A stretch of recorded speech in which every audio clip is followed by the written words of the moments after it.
Marcus Aurelius was a Roman emperor of the 2nd century, also known as the last of the 5 good emperors after Nerva, Trajan, Hadrian, and Antoninus Pius. During his 19 years of leadership, Aurelius gained a reputation as a philosopher king. Founding his beliefs on the teaching of Stoicism, the Roman emperor was also diligent in finding his own way of self-improvement. Stoicism is an ancient Hellenistic philosophy that teaches one to accept and surrender to what life brings without seeking pleasure or having fear of pain, and to treat others in a fair and respectful manner. Marcus Aurelius wrote personal notes and ideas on Stoic philosophy and spirituality as a source of guidance for himself. These notes, originally written in ancient Greek, formed a collection called Meditations. This book has been revered by many other philosophers over the centuries and is praised as a real testament to a government of duty and service.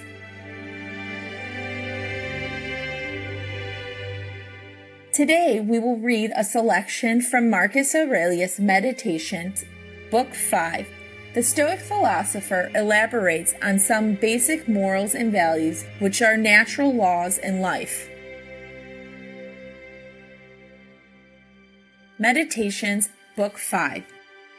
At dawn, when you have trouble getting out of bed, tell yourself, I have to go to work as a human being. What do I have to complain of? If I'm going to do what I was born for, the things that I was brought into this world to do? Or is this what I was created for? To huddle under the blankets and stay warm? But it's nicer here. So you were born to feel nice instead of doing things and experiencing them? Don't you see the plants, the birds, the ants, and spiders and bees going about their individual tasks, putting the world in order as best they can? And you're not willing to do your job as a human being? Why aren't you running to do what your nature demands? But we have to sleep sometime. Agreed. But nature set a limit on that, as it did on eating and drinking. And you're over the limit. You've had more than enough of that, but not of working. There, you're still below your quota. You don't love yourself enough. Or you love your nature too, and what it demands of you. People who love what they do wear themselves down doing it. They even forget to wash or eat. Do you have less respect for your own nature than the engraver does for engraving, the dancer for the dance, the miser for money, or the social climber for status?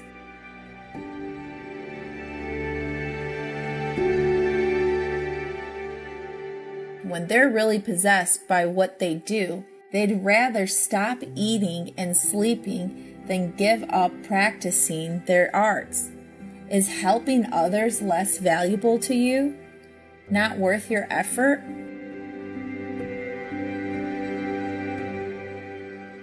To shrug it all off and wipe it clean, every annoyance and distraction, and reach utter stillness, child's play.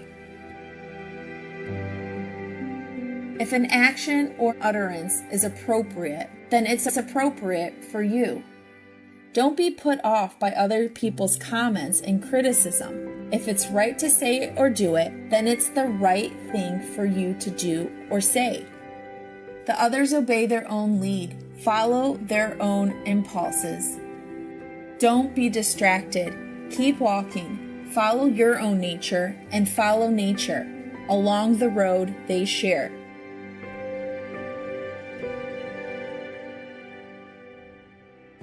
I walk through what is natural until the time comes to sink down and rest, to entrust my last breath to the source of my daily breathing, fall on the source of my father's seed, of my mother's blood, of my nurse's milk, of my daily food and drink, through all these years, what sustains my footsteps, and the use I make of it, the many uses.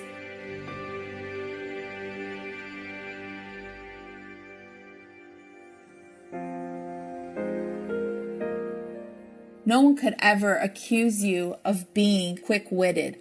All right, but there are plenty of other things you can't claim you haven't got in you. Practice the virtues you can show: honesty, gravity, endurance, austerity, resignation, abstinence, patience, sincerity, moderation, seriousness, high-mindedness. Don't you see how much you have to offer beyond excuses like can't? And yet you still settle for less.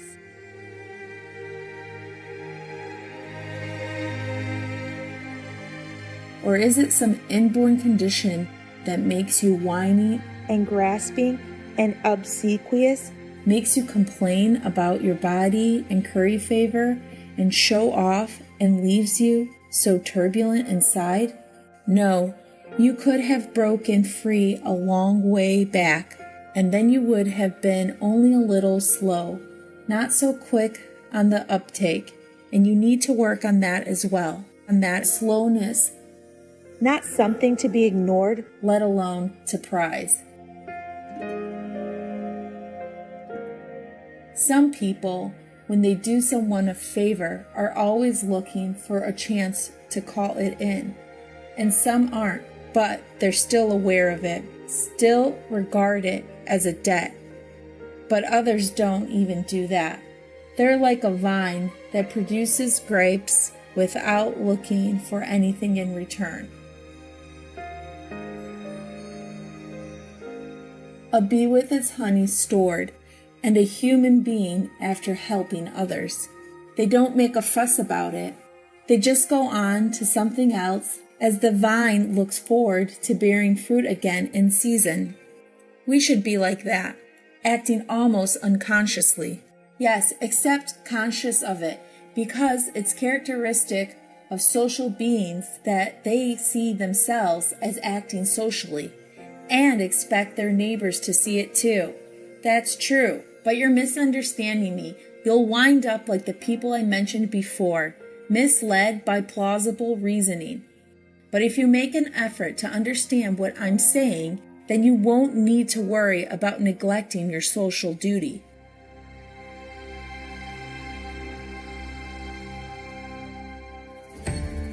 Prayer of the Athenians. Zeus, rain down on the land and fields of Athens. Either no prayers at all, or one as straightforward as that. Just as you overhear people saying that the doctor prescribes such and such for him, like riding, or cold baths, or walking barefoot, say this: nature prescribed illness for him. Or blindness, or the loss of a limb, or whatever. Their prescribed means something like ordered, so as to further his recovery, and so to here. What happens to each of us is ordered.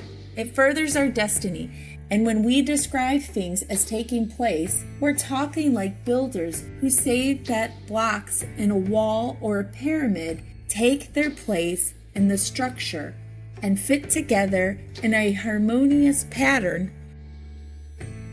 For there is a single harmony, just as the world forms a single body, comprising all bodies, so fate forms a single purpose, comprising all purposes.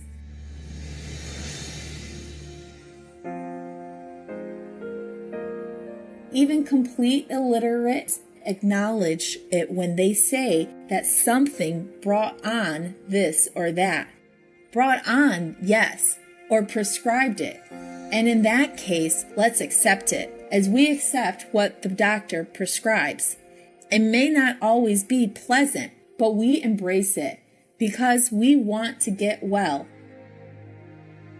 Look at the accomplishment of nature's plans in that light.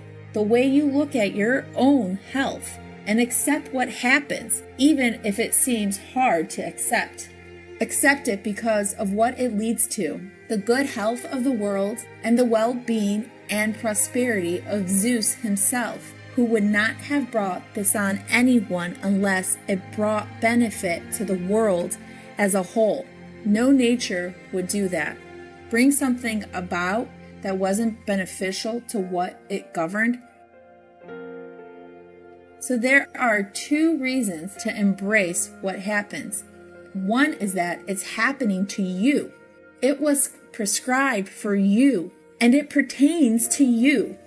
The thread was spun long ago by the oldest cause of all.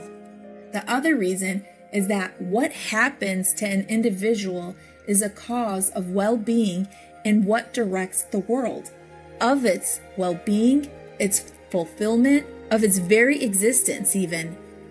Because the whole world is damaged if you cut away anything at all, from its continuity and its coherence, not only its parts, but its purposes. And that's what you're doing when you complain. Hacking and destroying.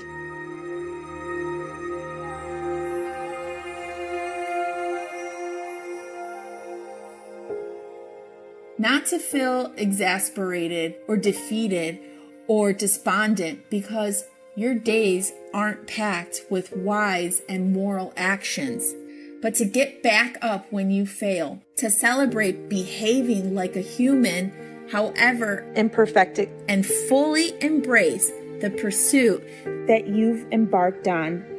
and not to think of philosophy as your instructor, but as the sponge that relieves ophthalmia, as a soothing ointment, a warm lotion, not showing off your Obedience to the logos, but resting in it.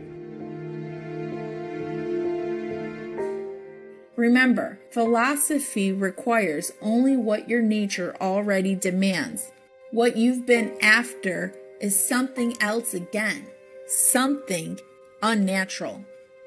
But what could be preferable? That's exactly how pleasure traps us, isn't it? Wouldn't magnanimity Be preferable? Or freedom? Honesty? Prudence? piety? And is there anything preferable to thought itself? To logic? To understanding? Think of their sure-footedness, their fluent stillness.